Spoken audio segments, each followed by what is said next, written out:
The hired carriage moved forward with a constant groan, its iron-rimmed wooden wheels striking the uneven cobblestones of Fleet Street.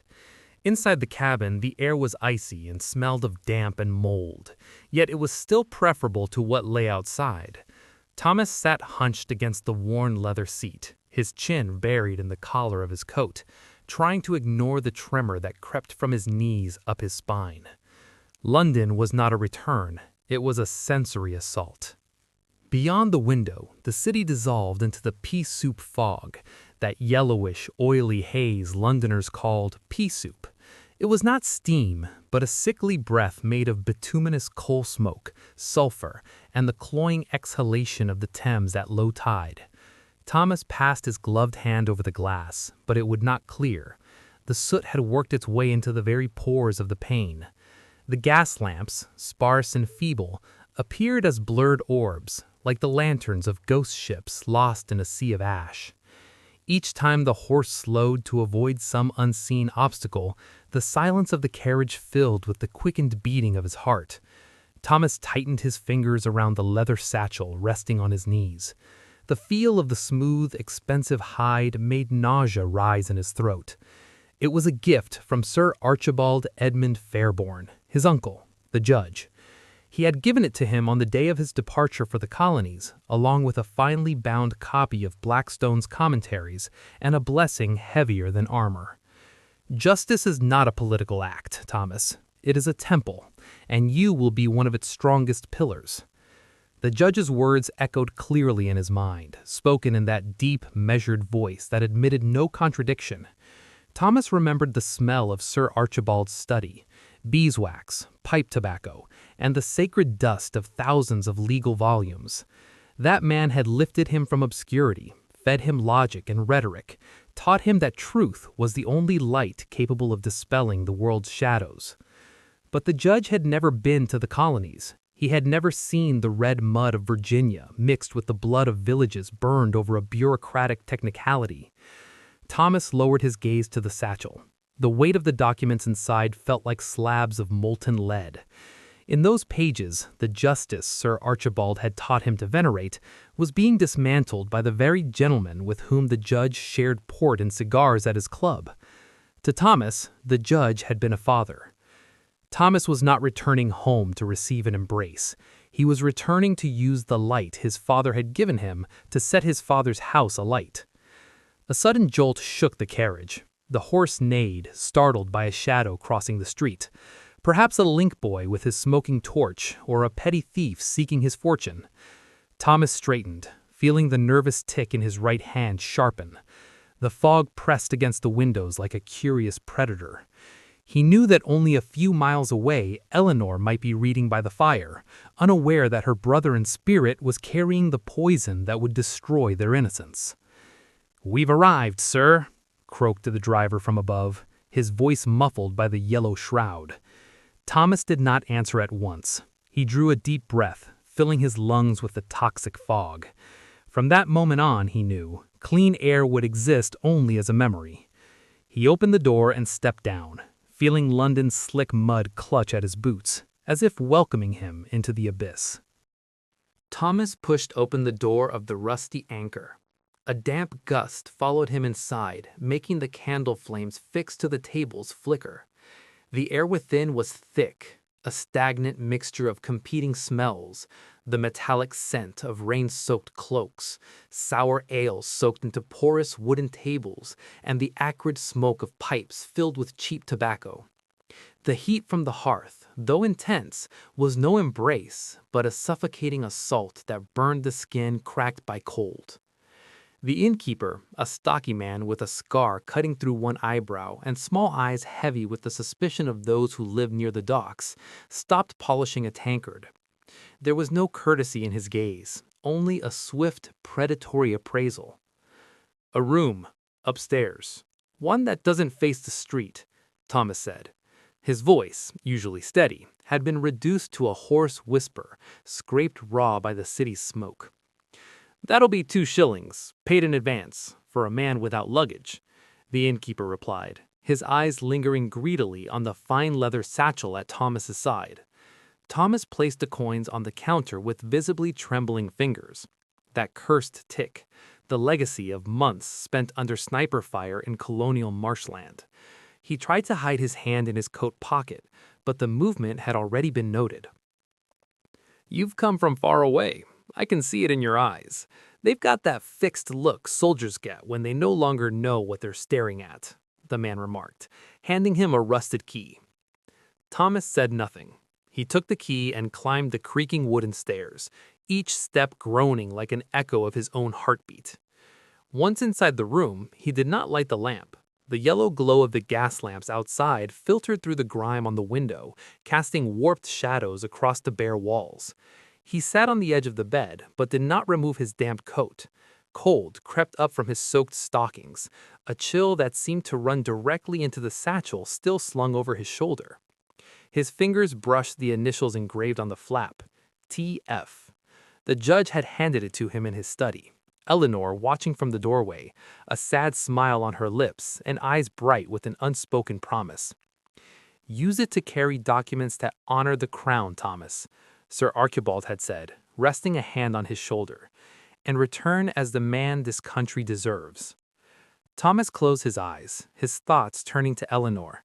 He saw her in the garden at home, her unruly blonde hair caught in the wind, a volume of international law in her hands as she argued with him about the morality of force versus the force of morality. They had grown up together, two branches of the same tree under the judge's guidance. She believed in the law with religious faith, seeing in Sir Archibald the living embodiment of righteousness. "What would you do now, Eleanor?" Thomas murmured into the darkness. If he were to open that satchel before her, her world would shatter. She would see her father's image, her hero, stained with the mud of complicity. Yet it had been the judge himself who taught him that there could be no justice without truth. Thomas felt like an architect ordered to demolish his own home's foundations in order to rebuild on solid rock, knowing the collapse would cost him everything he loved. He arose, tormented by the city's breath seeping through the thin walls, the distant cry of a vendor, the whinny of a weary horse, the dull rumble of a cart. Every sound was a warning. London was watching him, the judge was waiting, and he carried the fire that would burn them both. He pressed the satchel to his chest, feeling the rustle of documents inside. They were no longer mere paper. They were the weight of the dead who had never been given a voice, and he alone could restore it, even at the cost of becoming a pariah to the only family he had ever known. Thomas left the inn well past midnight. He wandered into the maze of alleys behind Fleet Street, where the smell of coal was suddenly overtaken by something sharper, almost electric. The scent of turpentine, linseed oil, and fresh ink. Constantina Lund's printing house was not an office, but a forge. The massive wooden door, reinforced with iron bands, seemed designed to withstand a siege rather than welcome customers. Thomas knocked in the agreed pattern. 3 quick raps, a pause, 2 heavy knocks. When the lock clicked with a metallic groan, he was met by the building's breath. Inside, the space was dominated by presses, enormous black cast-iron beasts waiting to be fed. Their rhythm was hypnotic. The rustle of paper, the sharp beat of the closing presses, the screech of gears. It was not comforting, it was the mechanical heartbeat of a truth that admitted no silence. Constantina did not turn immediately. She was bent over a marble slab, rolling ink with a leather brayer. She wore no conventional feminine attire, but a man's shirt with sleeves rolled up, revealing arms shaped by hard labor. Her hands were black, not from surface dirt, but from Prussian ink that had worked its way under her nails, turning her fingers into tools of the press itself. "Fairbourne," she said, without looking up, "I thought the colonial mud had swallowed you, or that your courage would falter once you set foot on the quay." "I've learned that courage is merely the absence of alternatives," Thomas replied, removing his hat. Under the harsh oil lamp, his face appeared even more hollowed. Constantina set the brayer aside and wiped her hands on a filthy cloth, finally facing him. Her green eyes studied him with clinical detachment, lingering on the leather satchel. "The Judge Archibald protégé. Still carrying his colors, I see. That leather is worth more than I earn in 6 months of leaflets and proclamations. I am not here to flaunt my fortune, Constantina. I am here because you are the only one unafraid of what this satchel contains."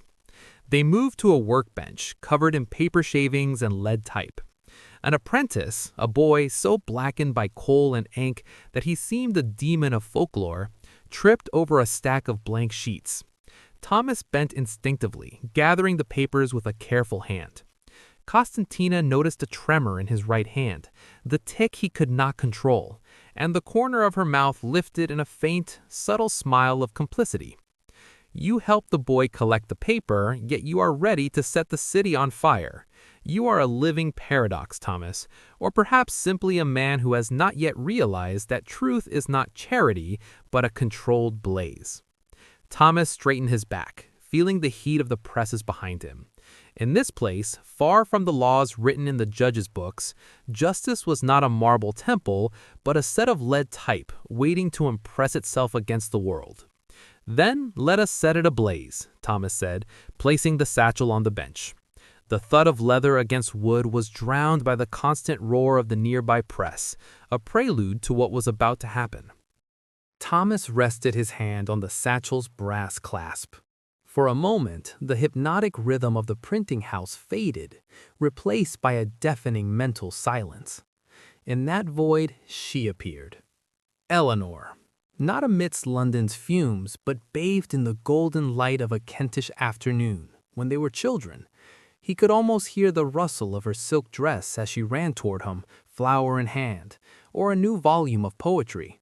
She was not only the judge's daughter, she was the keeper of every happy memory, the only person who had known the shape of his dreams before colonial mud and blood had deformed them.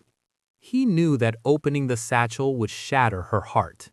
Not through romantic betrayal, but something far deeper. He would destroy her faith in her father. Sir Archibald, for Eleanor, was a god on earth, the living embodiment of infallible and magnanimous justice. Thomas was about to show her that this god had feet of clay and hands stained with the blood of men who had never seen England. "What are you waiting for?" Constantina's voice snapped him back. She stood on the other side of the bench, arms crossed, her gaze piercing through the leather. "Are you trying to remember how to pray or calculating how much you will miss West End dinners?" "I am thinking of who will have to gather the debris," Thomas replied, his voice vibrating with a millennial weariness. "The debris is already there, just covered by your friend's fine carpets," she said, nodding toward the press.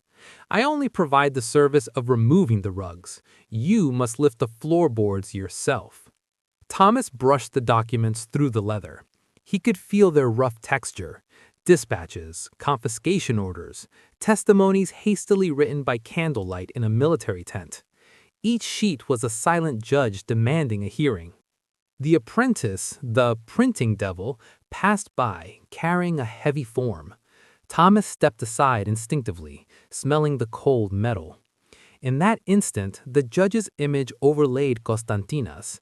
The judge had taught him the value of the law. Life had taught him the cost of truth. "A man who remains silent before injustice, Thomas, is complicit with the executioner." It had been one of Sir Archibald's first lessons. Thomas almost smiled bitterly. The old magistrate had forged the blade so sharp it now threatened the bond that united them. His right hand, the one with the tic, suddenly stilled. A cold, precise calm, like the one before an order of fire in battle, took hold of him. It was not courage, but the awareness that there was no turning back. The judge's house door was now closed, even if Sir Archibald did not yet know it. Thomas lifted the clasp. The metallic click sounded like a gunshot in the heart of the printing house. "Very well. Let London have something to ponder." Thomas drew out the first bundle of documents. The paper, yellowed by tropical heat and warped by moisture, bore seals of red wax, still striking as fresh wounds. He placed them on the bench, pushing them toward Constantina. The gesture was slow, solemn, as though delivering the keys to a besieged city. "These are the orders for extrajudicial executions signed by the governor," Thomas said, his voice now steady, unhesitating. "And these are the letters of credit showing how the profits from confiscated plantations ended up in the accounts of members of the High Court, including some of Sir Archibald's closest friends." Constantina took the papers, reading the names at a feverish speed under the lamp's light. Silence fell between them, broken only by the mechanical breathing of the printing house. For a moment, even she seemed struck by the magnitude of what she held. "If I print these names, Thomas," she said, looking up, "there will be nowhere in England you can hide. They will hunt you like a deserter. And the judge, he will have no choice but to sign your warrant for high treason. Do you understand?" Thomas looked out the fogged window. The rain had ceased, leaving a mist that seemed to swallow even the street sounds. "He taught me that justice looks at no one. I would be a poor pupil if I expected different treatment." Constantina nodded, a sharp gesture of approval. She turned to the apprentice waiting in the shadows. "Prepare the large press. Plain, clear type. The headline must shout louder than the bells of St. Paul's." Thomas approached the press as the boy began to compose the lead matrices. He felt the cold metal, the dense smell of black ink, and the tangible sense of the world changing its rhythm. When the first sheet was positioned and the lever pulled with a heavy thud, Thomas flinched. It was not just paper being pressed. It was the bond with his old life, with Sundays at the judge's table, with promises whispered to Eleanor in the garden, with the honor he had believed he possessed. Clack, thump. The sheet emerged from the roller. Black, wet, definitive. The truth had left the leather satchel and become a public fact, a weapon that no one could put back in its sheath. "It is done," said Constantina, handing him the first still warm copy. Thomas took the sheet. The ink stains marked his fingertips, a brand that would not easily fade, like the mark of Constantina herself.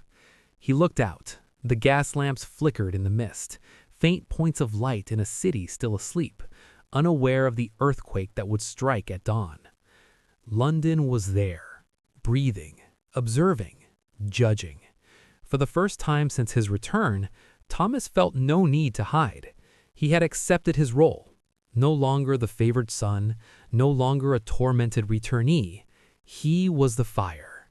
He pressed a sheet to his chest, feeling the residual heat of the press. The battle had just begun, and he was finally ready to challenge the temple that had created him. And where do you stand? Are you for loyalty or for justice? Let me know in the comments. Thank you so much for watching this video. If you enjoyed it, the best way to support this project is to subscribe to the channel, click the bell icon, and leave a like. It's a small gesture for you, but it's a huge support for me. Thanks again, and see you next time.